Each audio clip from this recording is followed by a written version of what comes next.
उसने कहा मैं आऊँगी, और तब मुझे लगा मेरी अब तक की तमाम ज़िंदगी उसकी हाँ का इंतज़ार ही तो थी।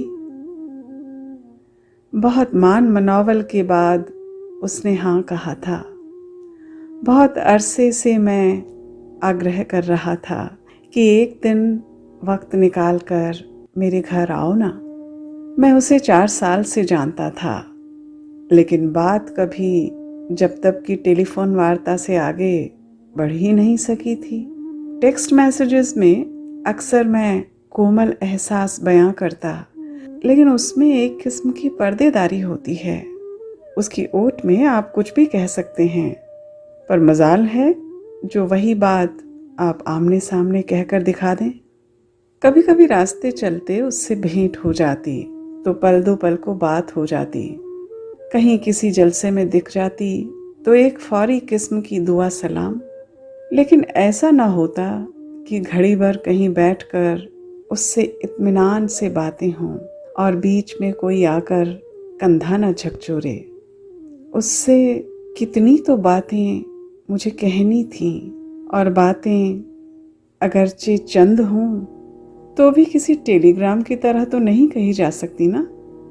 बातों को कहने के लिए एक हाशिया चाहिए, एक तन्हाई, एक वक्फा, एक कमरा। दुनिया की नज़र से घड़ी भर को ओझल हो जाने का करतब भी। इससे पहले एक बार वो मेरे घर आई थी। एक आध घड़ी औपचारिक बातें होती रहीं, चाय पी गई। फिर मैंने कहा चलो तुम्हें अपना कमरा दिखाता हूँ। उसे भीतर ले गया, अपनी किताबों की अलमारी दिखलाई, अपनी तस्वीरों का एल्बम भी।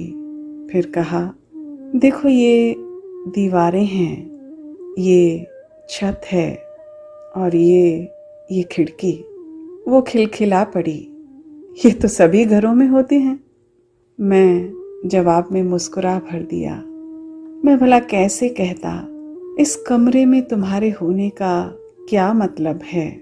ये इस कमरे से पूछो। ये कमरा एकांत से भरा रहता है, और मुझसे। मेरे और इसके एकांत में तुम्हारे होने से सुंदर बाधा कोई और नहीं। उसने उस दिन सफ़ेद लिबास पहना था। जब संध्या ढल गई तब भी कमरे की बत्तियां जलाई नहीं गईं। बीत रहे दिन में एक हल्की सी उजास बाकी थी। वो उसके लिबास का गहना बन गई, जैसे धानी रंगत वाली कुर्ती में एक सफ़ेद मोती। उसने कहा बहुत देर हो गई, अब मैं चलती हूँ। मैंने कहा चलो तुम्हें सड़क तक छोड़ आऊं। हम दोनों कुछ देर चलते रहे। मैंने खुद से कहा वो अभी मेरे साथ है, वो यहाँ है, वो सांसें ले रही है। ये सच है। अगले मोड़ से उसे घर लौट जाना है, और तुम्हें लौट जाना है अपने कमरे पर, जो अब पहले से ज़्यादा अकेला हो जाएगा।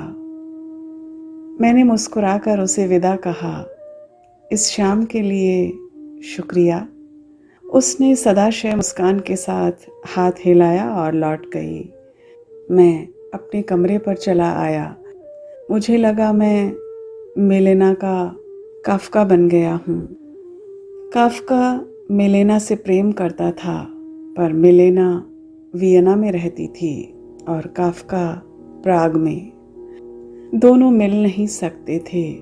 एक दिन काफका ने मिलेना को खत लिखा और कहा पता है आज मैंने वियना का एक नक्शा देखा। एक बारगी तो मैं समझ ही नहीं पाया कि उन्होंने इतना बड़ा शहर किस लिए बनाया, जबकि मिलेना के लिए तो एक कमरा ही बहुत था। मिलेना के लिए ही नहीं, काफका के लिए भी। दुनिया में जो भी प्यार करता है उनके लिए भी।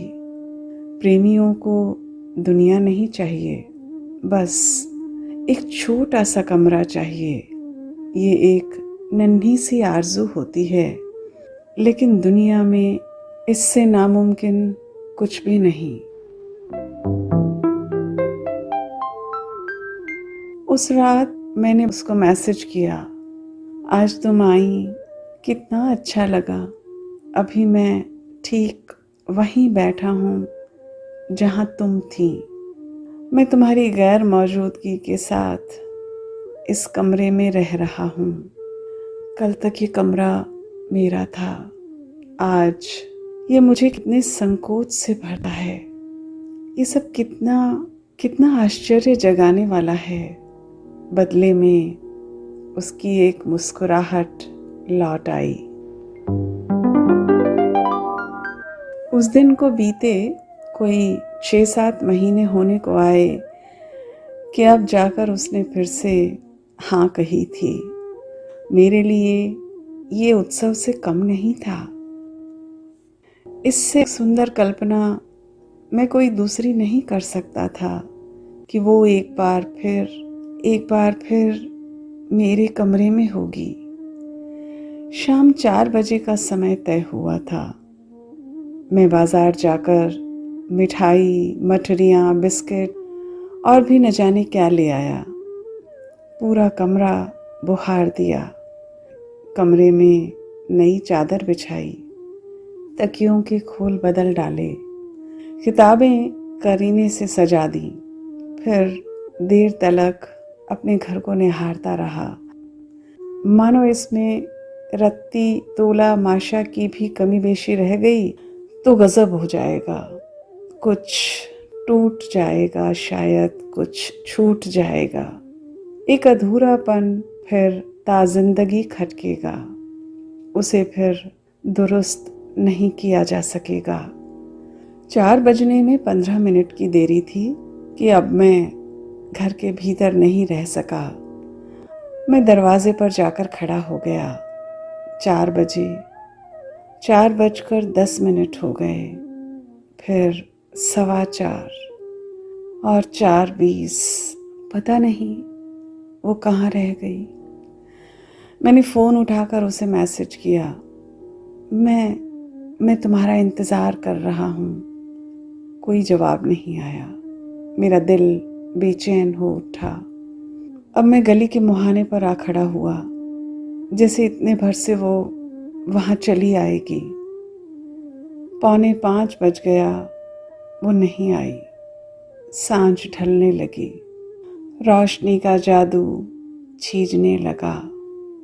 अगर उसने 15 मिनट और देरी की तो वो माया छिन्न भिन्न हो रहेगी, जिसके आलोक में उसे करीब से निहारने के लिए कितनी मन्नतें मैंने मांगी थी। कितने दिन रास्ता देखा था। अब भी देर नहीं हुई है। प्लीज़ प्लीज़ अब भी चली आओ, मैंने मन ही मन कहा। 5 बजे, फिर 5:15। अब मैं मेन रोड पर जा खड़ा हुआ। ये उज्जैन से इंदौर को जोड़ने वाली सड़क थी। इसी सड़क के एक सुदूर छोर पर एक गली के भीतर उसका घर था। मैं जहाँ खड़ा था वहाँ एक दूसरा बाईपास रोड आकर मिलता था। ऑटो रिक्शा भी यहीं रुकते थे। यहाँ से मेरे घर तक पैदल जाना होता। उस शाम मैं इसी चौरस्ते तक उसे छोड़ने आया था। मेरा समूचा अस्तित्व सिमटकर एक ही इच्छा में आ सिमटा। बस आज की शाम तुम आ जाओ। ये मेरे जीवन की अंतिम संध्या नहीं है, न तुम्हारे जीवन की, लेकिन सब कुछ इतना असंभव है कि ये एक बार होकर फिर दूसरी बार नहीं होता। मैंने इस शाम से अपनी नियति को जोड़ लिया है। थोड़ी देर को ही चली आओ ना। अभी कहीं से चमत्कार की तरह दिखलाई दो और मेरे साथ चल दो। वो नहीं आई थी। मेरा दिल डूबने लगा। बाईपास रोड की तरफ से एक ट्रक डंपर एक कंस्ट्रक्शन साइट पर आकर रुका। उसमें गिट्टी रेत लदी थी। उसका पल्ला खुला, रेत गिट्टी बिखर गई। मैं अपलक उस दृश्य को देखता रहा। मुझे लगा जैसे मैं खुद रेत का एक टीला बन गया था। वो नहीं आई थी। उसने इत्तला करना भी ज़रूरी नहीं समझा कि मैं नहीं आ सकूंगी। उसने मैसेज का जवाब भी नहीं दिया।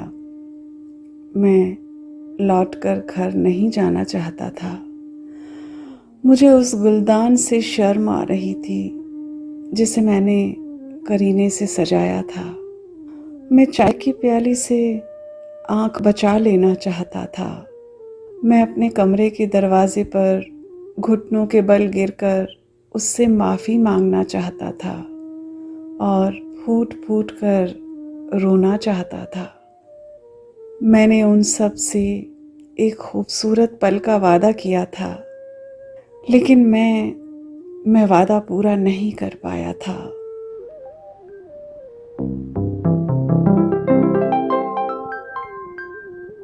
इस बात को फिर बहुत दिन बीते। एक दिन वो मुझे दिखलाई दी। मैंने अभिवादन किया। उसी ने आगे बढ़कर कहा, उस दिन तुम रास्ता देखते रहे होंगे ना। मेरा भी बहुत मन था आने का, लेकिन दोपहर चढ़ते चढ़ते मुझे बुखार हो गया। दवाइयाँ लेकर मैं सो रही। सोचा था 4 बजे तक जाग जाऊंगी, लेकिन नींद ही नहीं खुली। पूरी शाम सोती रही। रात 9 बजे आँख खुली तो तुम्हारा ख्याल आया। तुम्हारे मैसेजेस देखे, मारे संकोच के जवाब देते न बना। मैंने सोचा नहीं था तुम इतना इंतज़ार करोगे। खैर, चाय ही तो पीना थी, फिर कभी पी लेंगे। मैं चुपचाप सुनता रहा। उसकी तमाम बातें अपनी जगह सही थी, सिवाय इसके कि मैंने सोचा नहीं था तुम इतना इंतज़ार करोगे। मुझे लगा मेरा वजूद बहुत हल्का हो गया। तराजू के दूसरे पलड़े ने मुझे बेबहर कर दिया है। मैं बेतुका हो गया हूँ मानो। चीज़ों के मायने ही नहीं रह गए थे। शिकायत करने का भी दिल नहीं रह गया था। शिकायत करने का भी तो एक अधिकार होता है, जो ये कहता हो कि मैंने सोचा नहीं था कि तुम रास्ता देखोगे। कोई किस हक से रूठे। वो अकेली शाम अकेली ही रही जब वो पहली और आखिरी बार आई थी। उसका फिर कोई जोड़ न बना। वो एक याद भीतर धंस कर रह गई। और उसके बाद वो दूसरी शाम जो मेरे भीतर किसी मीनार के टूटकर ज़मींदोज़ होने का चित्र रचती थी। तेजी से धंसती हुई रेत और गिट्टियाँ।